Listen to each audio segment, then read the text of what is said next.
professors I have right now, I think they would want to be open to it, but I think they would be at a real loss for how they were going to assess it because I don't perceive of them as having a lot of experience in this area,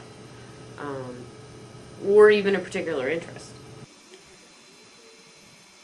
I'd say overall most of them are comfortable, and I think it's because our program is situating itself as more of an English studies program than, well, it's certainly not literature.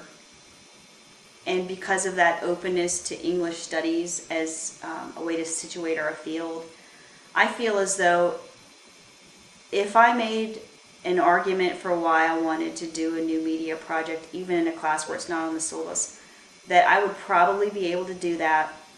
You know, I think it definitely depends on the instructor. Certain instructors you can tell are interested in these kind of projects. If it's just, for instance, the paper I wrote last night for a different class that was sort of very old, conservative, the class was kind of conservative, the paper format was kind of conservative and a little prescriptive.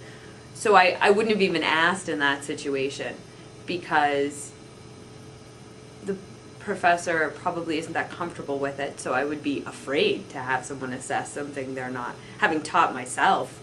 So for, other classes, I think that for the most part teachers would be uncomfortable with the idea of composing that kind of assignment because I think a lot of it has to do with grading. How do you grade one person's video essay against all these other text-based essays, and so I think that's why they kind of want to keep it even as far as what they receive.